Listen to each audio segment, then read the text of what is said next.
So hello everyone, my name is Stefanie Newell and I am a writer as well as a book coach. I own a company called Write One Publications and I help writers bring their book ideas to fruition.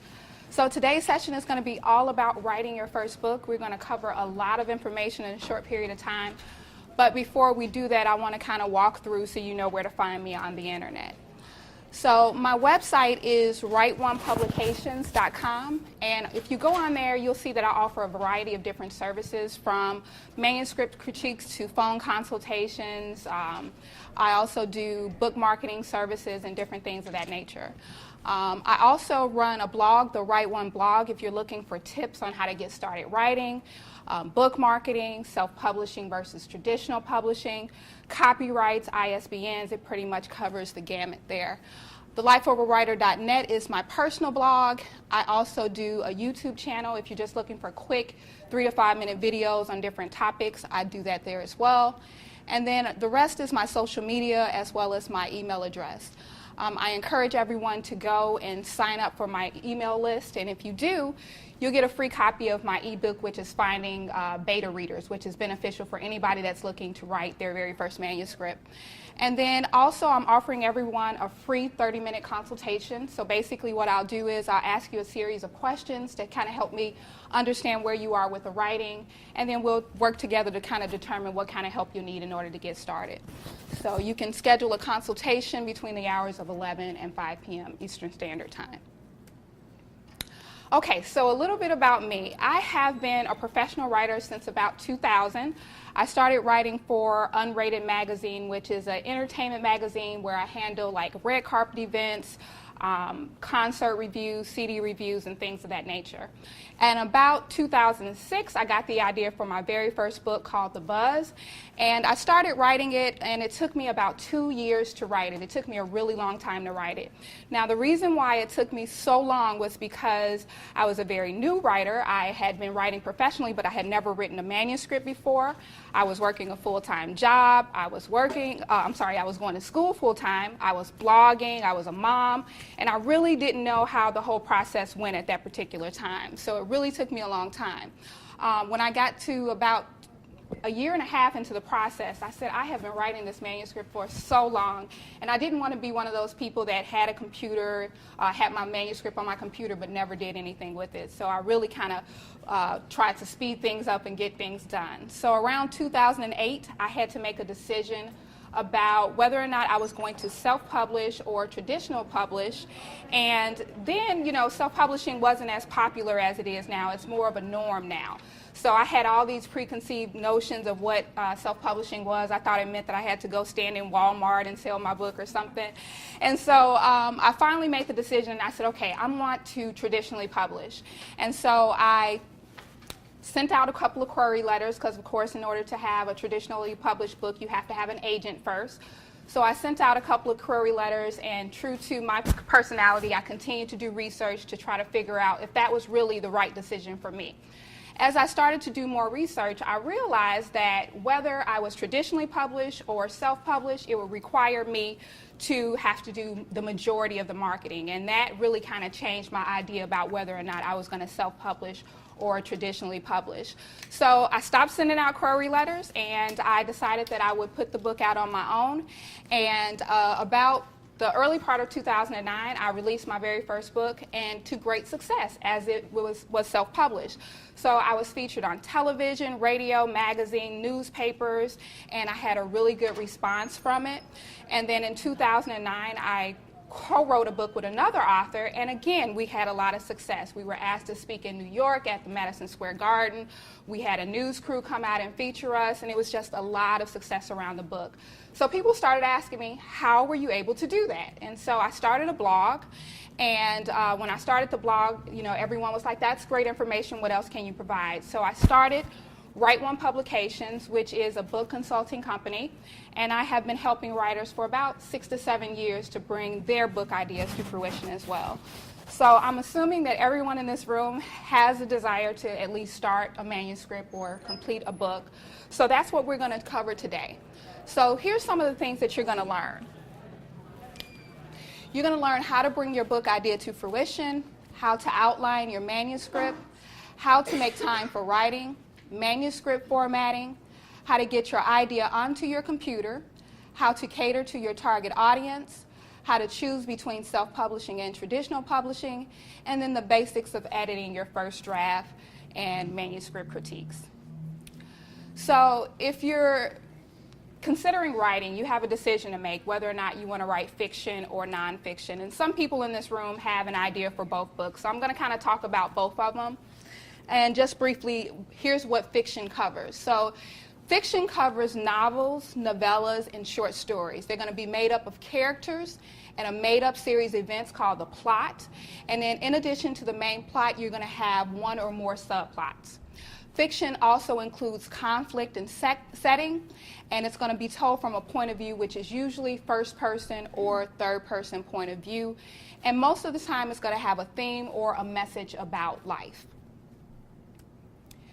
If you are considering writing nonfiction, it's going to cover biographies, autobiographies, and informational text. You want to have a title that engages your target audience.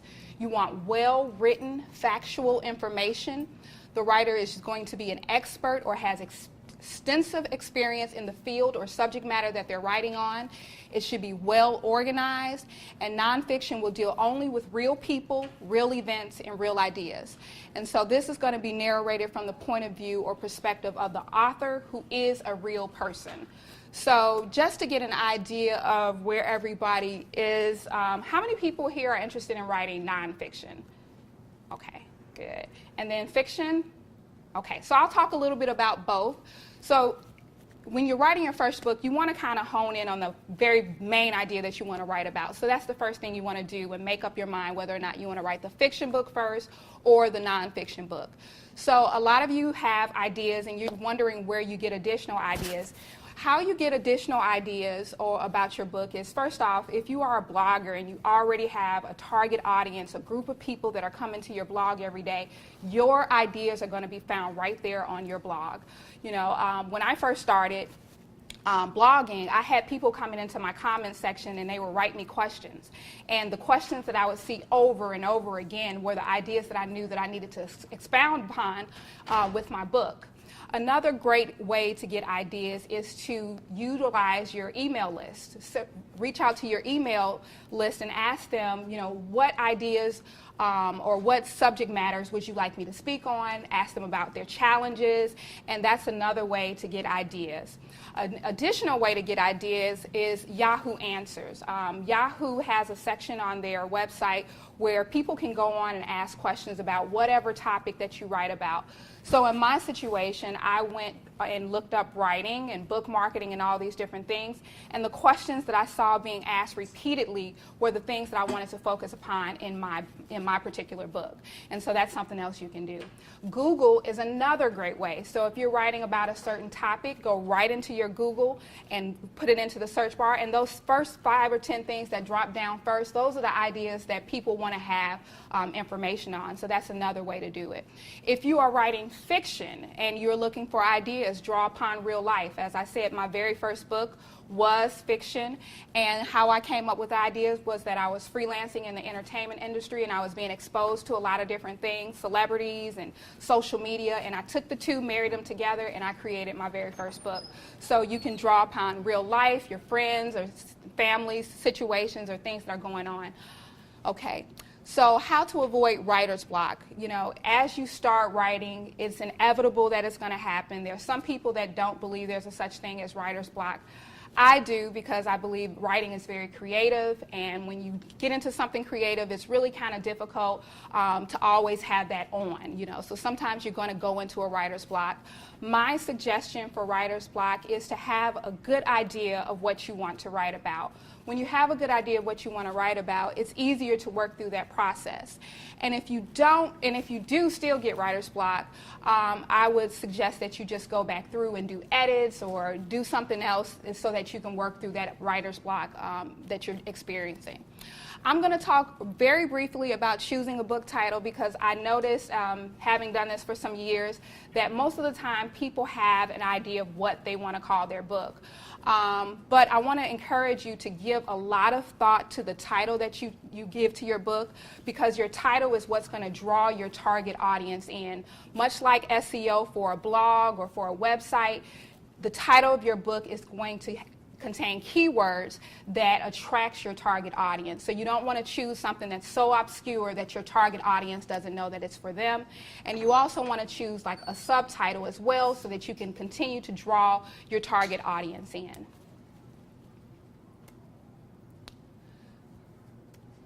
So you have your idea for your book. You know whether or not you want to write fiction or nonfiction. I want to talk a little bit about outlining your story and is it necessary. So when I first started my book, I did not outline my book, and that might have been some of the reason why it took me so long to write it, because I had no idea where the story was going. I just was writing, and as I continued to write and got better at the writing, I made a decision to start outlining my manuscript, and it made it such an easier process. So is it necessary? It is not. It's a personal preference, but I believe that it makes the writing easier. How do you create an outline? You know, it really is entirely up to you. You can do a very formal outline like they teach you to do in school, where you have chapter 1 and then the bullet points that you want to hit, or you can do something very casual like I do sometimes. If I'm, not at my computer, I'll just pick up my phone and put it into my notes and say, okay, in chapter 1 I want to talk about this, in chapter 2 I want to talk about that. So it doesn't have to be a long drawn out process, but you do kind of want to get an idea of those areas that you want to hit within your manuscript. So how to make time for writing. Now, when I first started, I sent out a survey to about 20 writers, and I asked them what were some of the challenges that they faced. And the number one thing that came up over and over again is everyone said that they didn't have time to write. So I told you initially that it took me about 2 years to write my book, and I shared that on purpose because I want you to know that you have to learn how to steal time. It doesn't matter if you're the president, a basketball player, a teacher, a celebrity. We all have the same 24 hours in the day, and it really is up to you to make a decision about how you're going to best use your time. So for me, when I first started writing my book, I was living in Chicago. So I had a commute from the south side of Chicago all the way to downtown Chicago, and it took me about 30 minutes to get there on the train. So instead of listening on my iPad or looking out the window, I would pull out my computer and I would write every day for that 30-minute commute to work and then the 30-minute commute back. That gave me 1 hour every day to write. Instead of, going to lunch with my girlfriends, I would go to the coffee shop and I would pull out my computer and I would write for that hour that I had lunch. That gave me an additional hour to write. Instead of going out on the weekend, I would stay at home and write. Instead of watching television, I would write. And so because of this, I was able to get that writing done. Because again, you don't want to be the person that has the manuscript on your computer and you haven't completed it. So if you absolutely don't have time, again, you're always thinking. I know I'm in the car on my commute, I'm thinking all the time. Use your voice recorder on your phone. Put those ideas into your phone. Because what my experience has been is the longer you stay away from your manuscript, the more likely you are not to finish it. I have a lot of people come to me and say, oh, I wrote a book about 15 years ago, and they're really excited about it at 15 years ago, but the longer you stay away from it, you're not going to write it. I promise you, you're not going to write it unless somebody encourages you or something happens that's going to motivate you to write it. So while you have the time, while you still have the inspiration, find the time throughout your week. I also want to make a suggestion. Don't feel like if you don't have an hour, you don't have time to write. Sometimes I write 15 minutes, sometimes I write an hour, sometimes I write all weekend. So make sure that when you're thinking about the writing process, you don't limit yourself to thinking that it has to be a certain amount of time. All time is valuable, whether it's 200 words that you get written in that period of time or 1,000. So now that you have your idea, you want to get it onto your computer, there is a standard guideline that people use when they are submitting their manuscripts to people. So there's a couple of different people you're going to submit your manuscript to. There would be an agent if you decide to go the traditional publishing route. There will be the publisher if you decide to go the traditional publishing route. An editor would look at your manuscript, as well as someone like me who would look at your manuscript for a manuscript critique. Now, you can write it in whatever format you want to, but when you get ready to submit it, there is an easier way for us as professionals to kind of read it so that it doesn't take us a really long time to do so. So here's the standard formatting. It's 1-inch margins, a 12-point font. You have 3 different fonts that you can choose from: Times New Roman, Arial, or Courier font. You want it to be double spaced. This is really important. A lot of people want to do the single space, but it should be double spaced. You want to have a title page, and on that title page, you're going to drop down to about the middle of the page, and you're going to put your physical and email address, the title, and then you want to include your word count, which is very important when you're submitting it to people. They want to know how many words your document is. And then in your header, you want to include your name and the title of your manuscript on the left, and then the page number on the right, and that's how you're going to submit it to anybody that you're submitting it to. Oh, and just so you know, if any of this is still unclear, I have a YouTube video on my YouTube channel, and it shows exactly how to go through this whole process. Okay, so now you have your idea. How do you get it onto your computer? So there's, once you have your idea, you may not know how much to write, like how long should my book be? And there is a couple of things you want to think about. There's ebooks versus print books versus genre. So let's talk about genre first, because let's say you were writing science fiction. Science fiction is a genre that allows for a big word count. So some books are 300,000 words and some are smaller, but certain genres allow for bigger books. So you want to really do the research as it relates to your book, and you can do that, just by Googling it, or you can go on Amazon and look at books within your genre and see how many pages those books are, and then kind of make your decision based off of that. As far as print books are concerned, the publishing industry really has already made the guidelines for how big those books should be. So when you go on Amazon, you're not going to see any super thin books. You're really going to see kind of, really hefty books about, whatever the topic is that they're writing. Now, ebooks kind of allow you to write as much as you want or as little as you want. I've seen ebooks as short as 10 pages all the way up to hundreds of pages. And what I find is that the newer the writer, the less they want to write. So, you really can have the freedom to write as much as you want to write if you are writing an ebook. And especially if you are writing an ebook and you're deciding to sell it through your own website, there really is no gatekeeper, and you can make a decision about how long that book is. Now, the wonderful thing about Amazon is that they now have a category on their website called short reads. And so what they've done is they've determined how much time it takes to read a certain book. So you may go on there and see that there is 30 to 45 minutes to read a book, 45 minutes to an hour, and you can kind of make a determination of how long it'll take the reader to read your book. So you want to give all of these different things some thought when you're making a decision. You want to make a decision about whether or not you want to do ebooks or print books.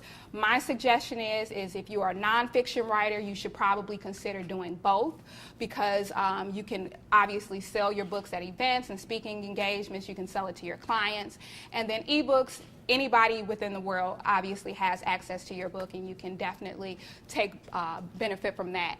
So why it doesn't have to be perfect. So you may determine that books within your genre are about 200 pages. You start writing, you can only get to 175. Don't feel like you have to drag the book on in order to make it work.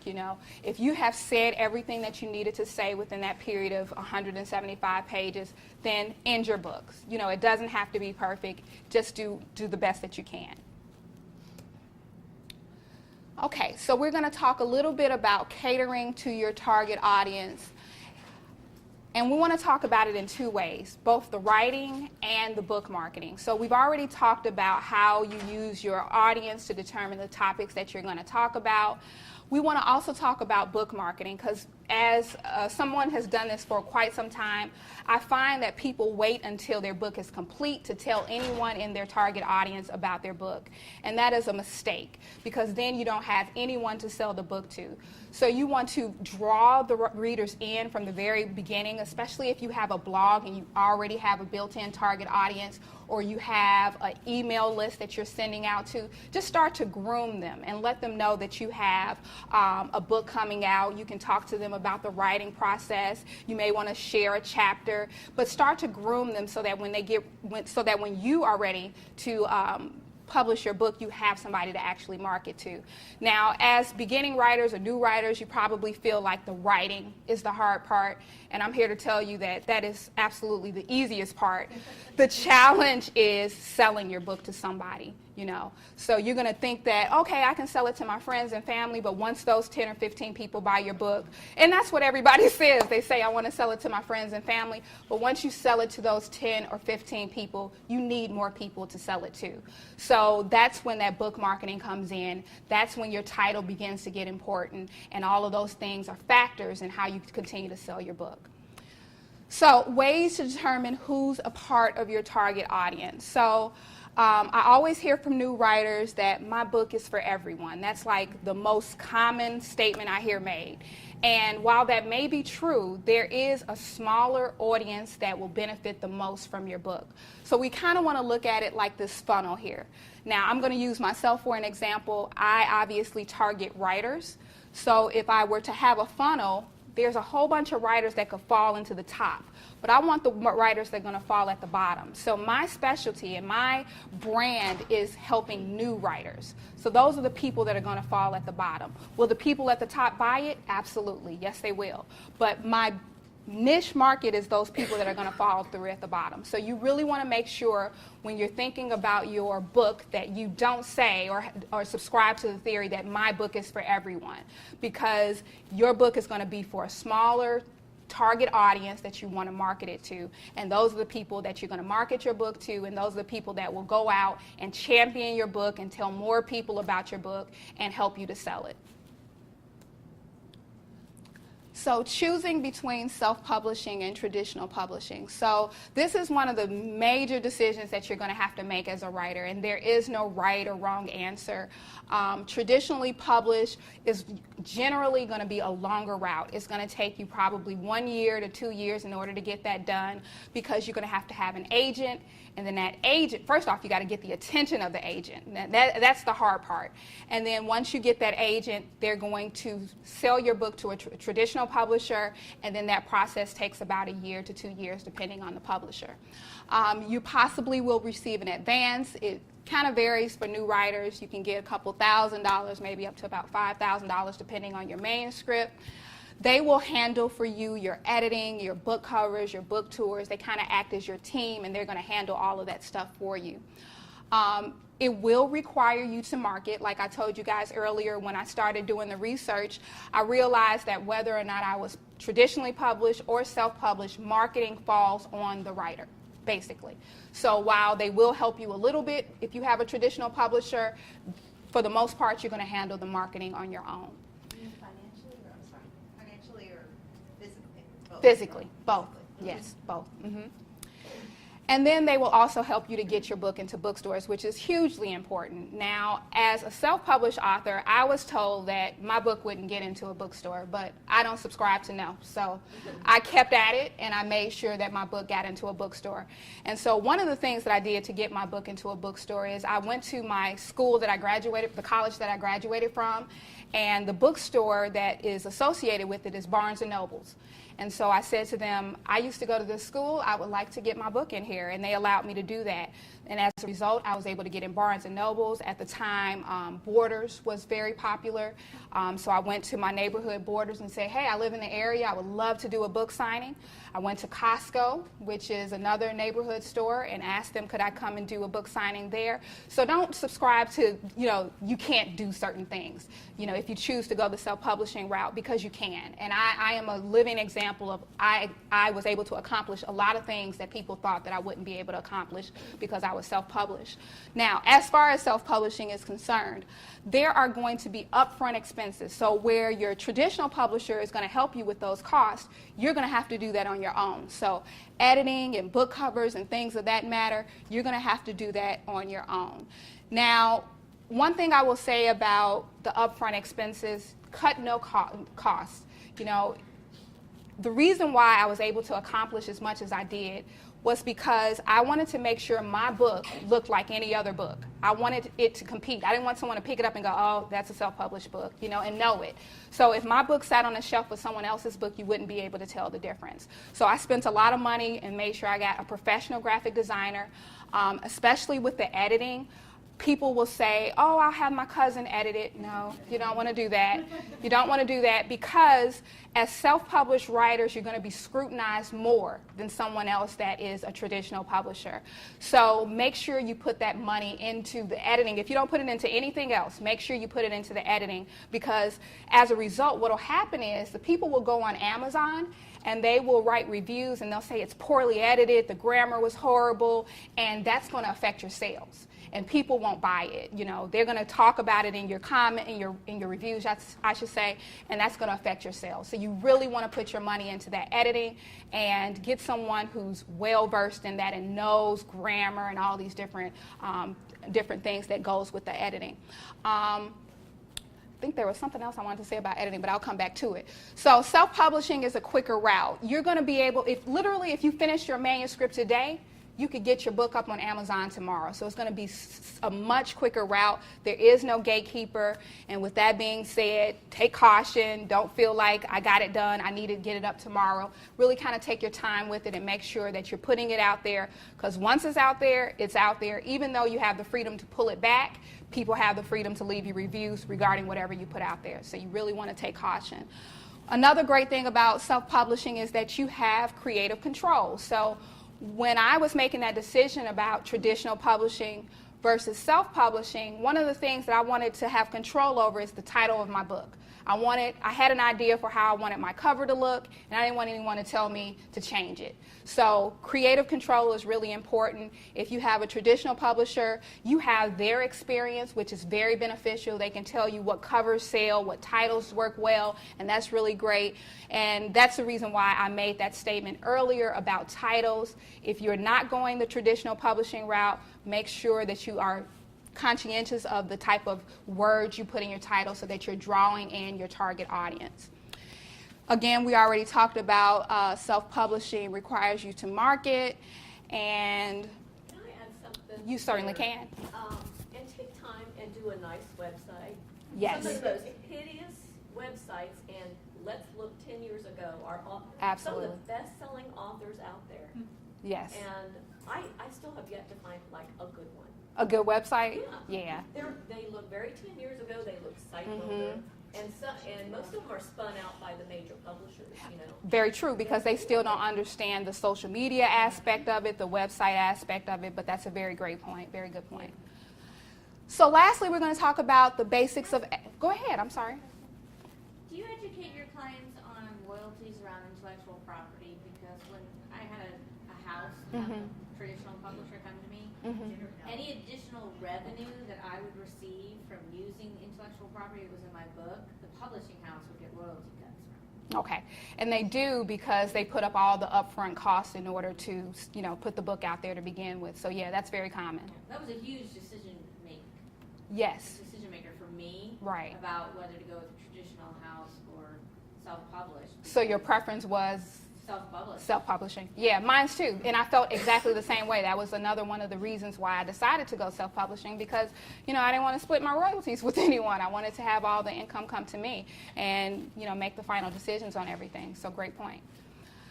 Okay, so lastly, self-editing. So I already kind of talked about how important the editing is. If you were going the traditional publishing route, you don't necessarily need to edit it or have your manuscript edited, but I would still recommend that you have someone look at it, because if there are too many mistakes, grammar, spelling, and those different things, it's going to be really hard to pick up an agent, because they're going to feel like you're not a really good writer. So you don't have to get it professionally edited, but I would suggest that you have someone look at it.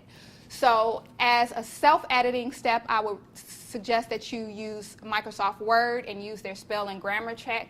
While it's not perfect, it will help to pick up some things, and you can also read it aloud. And that's a suggestion that I really make, because, when you're reading something on your computer, you may put the word there. When you have to actually read it aloud, you kind of can hear whether or not it makes sense. If you've used too many words, not enough words, if it's not very clear. So I make the suggestion to read it aloud, and it really, really is useful. Go ahead. There's some free software you can get to have it read back to you from. Oh, really? What's the name of that software? There's a plugin for Microsoft Word, and then there's a program called Balaboka. Okay, never heard of that. Balaboka. Okay. And if you look under, there are a lot of them are designed for people with dyslexia, learning disabilities, but it works for all of us. Okay. There's a website called Ginger. It's a subscription site, but it's also free for a limited number of characters. You just drop it in there, and it'll fix atrocious misspelling. Oh, okay. And also do a lot of grammar checks. All right. Thank you so much. I never heard of that program. And then you want to do just basic checks for unneeded capitalization. I know when I was in high school and they were teaching us to type, they said 1 period, 2 spaces. And that's how we did it, and that's no longer the case. So you want to just kind of do a find and replace in your document if you have any of those things going on. And then the next thing you do after you do the self-editing, you want to get a manuscript critique, and that's something that I can offer. Basically, it's just a professional opinion of how well your manuscript is. I can offer suggestions on plot, pacing, voice, writing style, conflict, characterization, and dialogue. And then the next step, the final step after that, is to get beta readers. So that's going to be people within your target audience. So if you're writing, let's say, self-help about health, you want to get about 5 people that really love that topic and ask them suggestions on how you can better make your manuscript. So here are some resources for you. Oh, I stopped right on time. So here's some resources for you. Here's a video on the manuscript formatting. You can find this on my YouTube channel, which is The Life of a Writer, along with a whole bunch of other videos that can help you. To get a free copy of that beta reader book I was telling you about, you can find that on my blog. What you need to do is sign up for my email list, and then it'll be sent directly to you. And then lastly, if you still have questions on traditional publishing versus self-publishing, I have a blog post that kind of breaks down the differences between the two.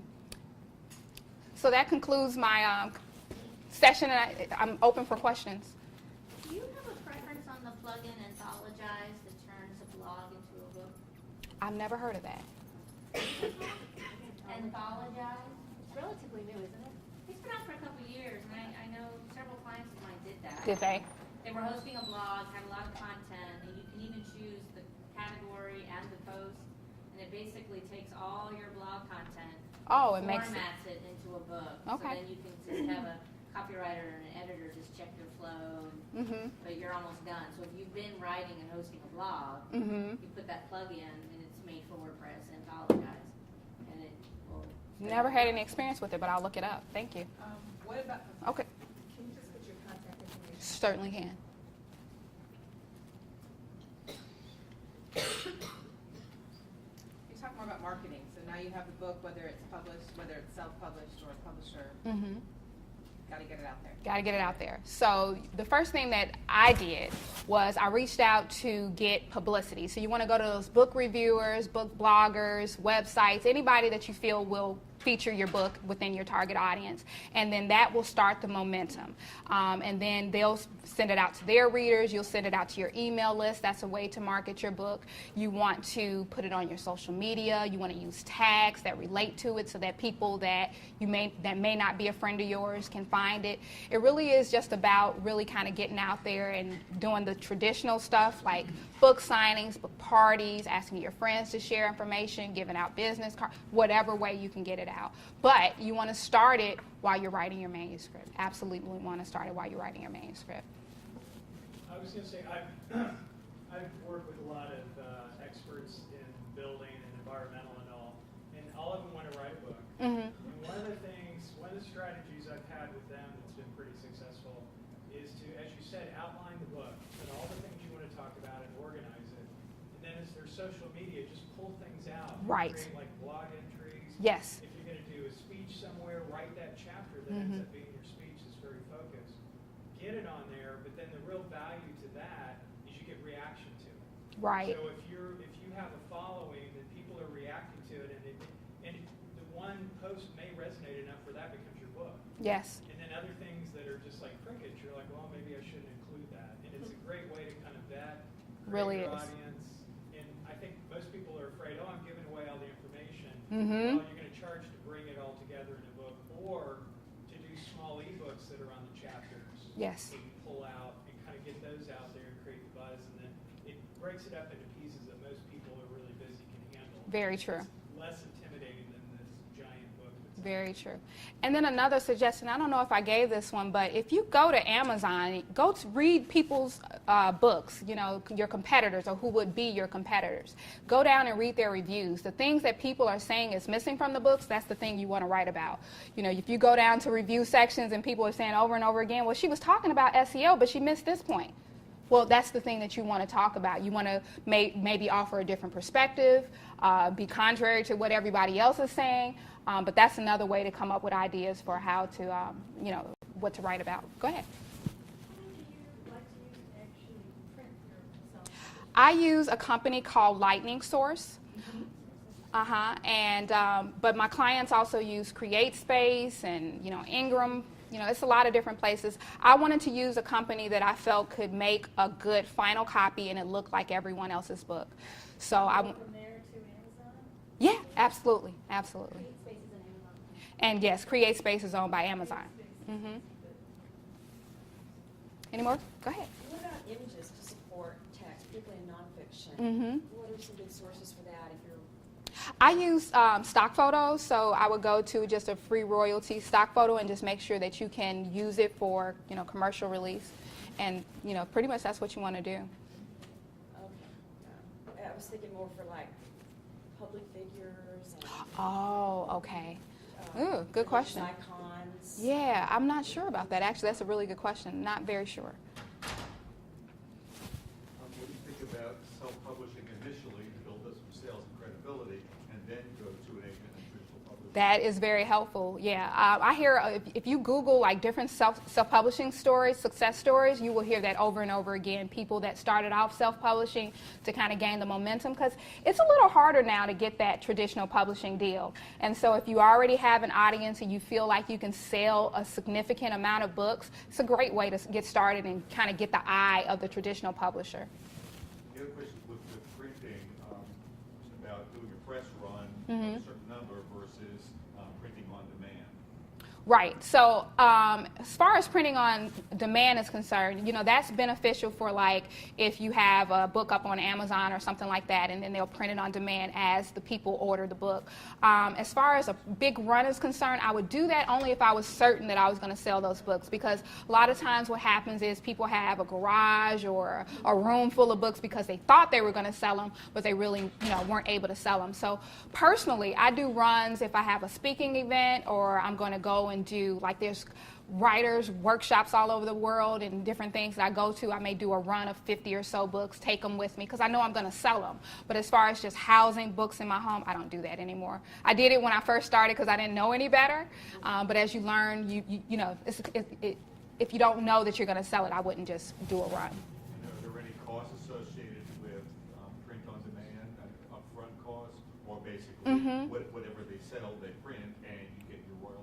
Right. So it depends on the company that you're choosing. So I went with Lightning Source. I think there was a setup fee, you know, usually for them to set up the actual inside text, the cover for you, there's going to be a setup fee associated with that. If you get a proof copy, there's usually a setup fee associated with that, which you do want that proof copy because it may look good on the computer, but when you get it, the text may be way up here or way down there. So that's, you know, definitely something you want to do. And then after that, there's going to be a price per book. So I have two different books. I have a really, really small book that's like $2 and something cent to print it, you know. And then I sell it for $10. All the rest comes to me. So that's pretty much how it works. With traditional, you get like $1, right? Yeah, like traditional publishing. Yeah. Suppose you're writing a very small book, Mm-hmm. and it's small enough that you're not figuring your distribution is going to be that great, and it's small enough you wanted to just put it at home. Mm-hmm. You know what I'm saying? Now, what do you mean by printed at home? On your computer. Okay. You know, on a computer at home. Is there any type of software or something that will help you with the printing of your I'm not certain of that. I would suggest if you were going to do that, why not just do an ebook that you could do a PDF and sell it from your website or your blog? Because you're going out and talking to people. Oh, with okay. Something to sell them for a small amount, you know, to Mhm. put your name, have them with something with your name on it. Mhm. Mixbook has a good. Mixbook, thank you. You guys know everything. That's good. They have like. What's it called? Mixbook? Mixbook.com, Mhm. and you can print, you know, a hardback cover. Right from your computer. Well, they have templates that you can use and then flow it through. Wow. You can start with a blank page and build your own, and it's pretty complicated, but it's got some great. It's an option. Yeah. It's got some great options. Okay, And awesome. It's got a flex backbone underneath the hood, so. Okay. Probably cheaper than Amazon. Yeah, there's some other ones, some that you can download the app to your computer and build from there. But Okay. Like, I think Snapfish is one. I think I've heard of that. Yeah. Yeah, I've heard of that. There's a bunch. Go ahead. Did you have someone in mind to do your book cover, or is that Yeah, a specialty? Someone that, you know, that So you can get, specializes in book cover? yeah. So when I did my book cover 7 years ago, I paid about $400 to have someone actually, you know, design my cover. And I had an idea for something that I wanted on the cover. There was no stock photo for it, so I went on Craigslist and I put an ad on there. This was before, you know, all the Craigslist stuff. So I put an ad on there and I said, you know, I'm looking for someone to model for my book cover. I'm not paying. And I got both a photographer and models for free. So that's why I said I don't take no for an answer, and I encourage all of you not to take no for an answer. I got the cover done, basically shot for free, but I had to pay someone to actually create it, and that was about $400. Now, that was 7 years ago before I knew better. Now I realize that you can get pre-made covers, and they can be as cheap as $25 to, you know, on up if you decide. So it really just depends on. There's a website. If you email me, I can give you the website, but there's pre-made covers. I mean, they're everywhere, you know, and really the thing about it is, though, you may have somebody else with your same cover. Obviously, you're going to put your own stock photo in there and change certain things. The title is going to be different, but it's, you know, it's very cost effective. You know, it's better than paying for $400 like I did. Yeah. So if you wanted to do it, And Fiverr, great point. Whoever said that. Yeah, Fiverr. Yeah, great point. Although I would caution some of those people on Fiverr, you know, it looks like $5, but I've had covers done for $5. Like if I were doing an ebook for my website and I didn't want something really, really fancy, I'm not going to pay $400 for that. So yeah, $5, get my little PDF file for $5, and I'm done. $10. but if you were going to create one, not necessarily use a stock photo, that kind of thing, would you use a print designer for a printed Yeah, book? yeah, Or absolutely. Would you use someone who's basically for the web so that they would have? I would use a print designer. To Yeah. that point, I'm actually a book cover designer. Oh, okay, awesome. CreateSpace has wonderful templates that you can download in Photoshop or PDF, and you can use that as your layout, so you can see where the barcode goes, Right. where all the Yes. design is. But you have to know how long your book is, how big it is, like 8.5 by 5.5, all that stuff. Mhm. It's more complicated, obviously, than an ebook cover, but CreateSpace, and I'm not sure about Lightning Source, makes it easy. No, Lightning Source does the same thing. They give you a template so you can lay it right on there and you know where the barcode goes and everything. You're right. Any more questions? What about writing books that are for schools where you've got to cite sources? Are there any good guidelines you can give on that? I don't have a lot of experience with that. The second book that I wrote was a book that was going to be presented into schools as well, but I didn't do a lot of like sources in the book. It was really kind of just, so I don't have a lot of experience on that. Somebody back there, I saw a hand. Go ahead. Do you have any software programs that you like to use and recommend, like Scrivener? Yeah, I was going to say Scrivener. Personally, I don't use it, but I have a lot of clients that really enjoy Scrivener. I use Microsoft Word. Any kind of word processing source is, you know, good. I have friends who also like Storyist. What's it called? Storyist? Storyist. Okay. All Like right. Story IST. It's like Okay. an alternative to Scrivener. Okay. All right. Scrivener, Yeah. You can like, Yeah. Everybody loves Scrivener. or you blow your brains out. 'Cause, like, Yeah. it's Yeah, it's like overwhelming. a Maserati, Yeah, I mean. yeah. But once you got it, yeah, true. Any more questions? Are there standard sizes for physical books? Yeah, there is. I think it's what's the 5.5 by 8 and. It depends if it's a trade paperback or a mass market or a hardcover. There's all a bunch Yeah. of sizes. Usually, if you just do a search for like mass market, I think it's like 6 by 4 or something. It's a smaller book, but they always change them. Oh, really? Yeah. So there's several standard sizes. Yeah. Yeah, and when you get ready to, right, that's what I was going to say, when you get ready to print, you'll have a whole bunch of different options as far as the size of the book, the color of the paper, just, it's so many options on it. The weight of the paper. The weight of the paper, If the like, paper is thicker, then it's it'll so be many different choices, design. yeah. If you create your manuscript in standard Word 8.5 by 11, or do you figure out your final page size so you know how many pages you're going to end up with?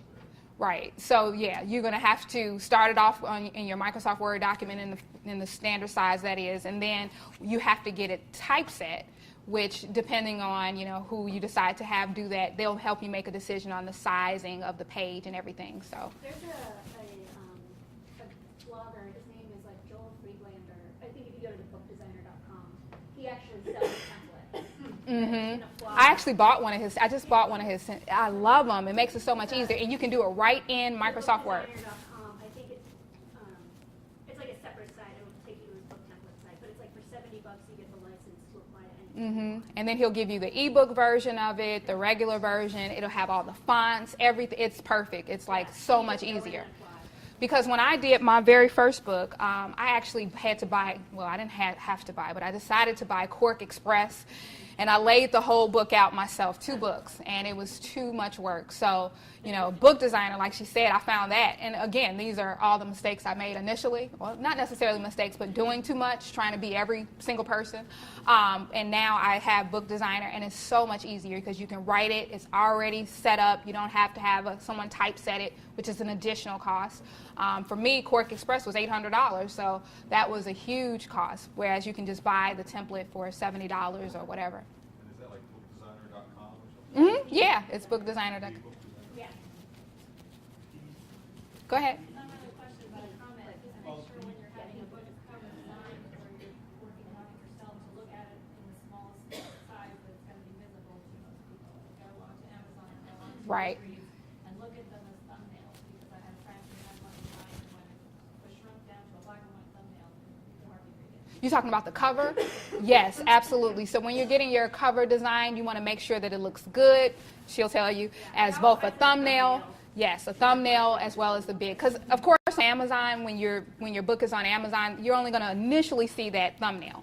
So you want to make sure it looks engaging, both big and small. Just, can you give like a ballpark if you're gonna self-publish, Mhm. what to No, can't give a ballpark because you know why? It depends on so many different things. Like for instance, your editor. How much is your editor charging?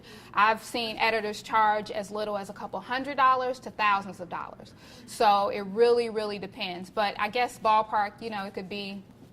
And it also depends on, are you going to do a print book? Or are you just going to do an ebook? So it really is so many different variables to go into it.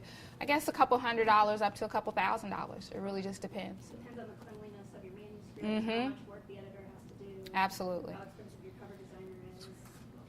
You'll have, like when you get ready to send your manuscript to an editor, they'll say, well, let me get your first chapter. And they're not saying that because they want to see how good your writing is. They want to see how much they're going to charge you based off of that first chapter. Is it going to? Exactly. So that, it may come back a couple $100s. They may come back a couple $1,000s. It just depends. And for me, I actually had my manuscript edited twice. So, once I got that first round of edits back, I had new ideas. And so I couldn't just put it out, so I needed to have it edited again. So, you really can, cost can go up there too when you have to get it edited more than once. Any more questions? Okay, awesome. I hope you guys enjoyed today's session. I thank you for coming.